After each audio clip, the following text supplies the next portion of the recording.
So 10 days in the hospital and they let you come home, but can you go right back to work? Like what, how do you start to recover? What's the reintegration process looking like? No, so I got back, I got out of the hospital. I had about a month before chemo and radiation started.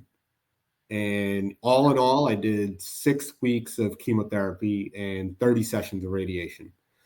And I did them concurrently. So I did them together, and that was the most, I don't know, physically excruciating time ever. Like it was bad.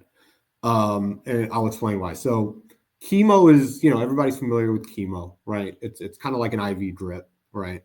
And immediately when it hits your bloodstream, you feel nauseous, like you want to throw up, right? Want to throw up, yeah. Yeah. And chemo sessions last 5 or 6 hours, right? Something like that. So you're there kind of all day with like this IV drip, and you're just sick. And that sickness probably lasts, I don't know, several days, maybe a week before it kind of goes away. So when you're going through this, through chemo treatments, sometimes you throw up, sometimes you don't, right? But you're just constantly sick. It sucks. It's awful.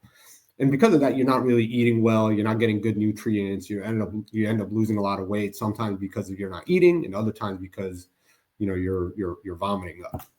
And not to kind of gross out, but like I was probably throwing up 3-4 times a day, from all of the chemo treatments. So chemo is bad, but after a week or two, it kind of dissipates a little bit and you start feeling better. Radiation was different. Radiation was a half hour every day, and it's localized head and neck. So they put like a mask on, and then they put you on the lasers and all that.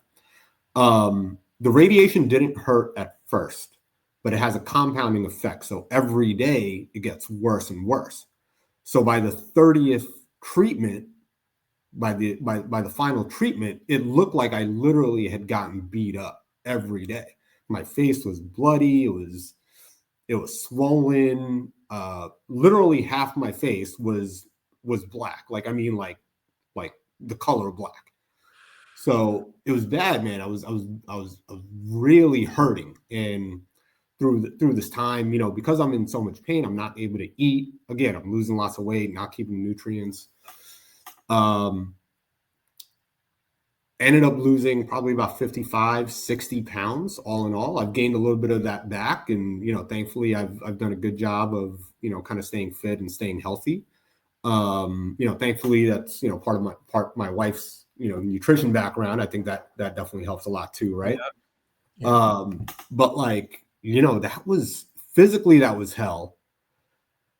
And then after all of it was done, there was still mental scars that I didn't deal with, man. That was the tough part. That's taken me a few years to kind of come to terms with. And that's been some shit that like, I think has required me to grow and really have honest conversations with myself to be able to address. But like physically, maybe the most pain I've ever been in, and then followed by this crazy mental anguish of survivor's guilt and PTSD that just kind of sat there without me addressing it for a couple of years. Wow. Man. There's so many directions we can go. I know. That's what I mean. You say real shit, and I don't probe too much, but I want to what I mean? That mental battle. This is, and not to say children don't go through it, but again, this is what adult life looks like, right? He got sick, right? He got sick, but he got sick in the midst of him still having a family, right? His wife still expecting a new addition to the family, right? Him purchasing a home. This is what I was saying, right, Ramon? This is what I was talking about. What happens when life compounds? What happens when you have to deal with multiple issues and things at one time?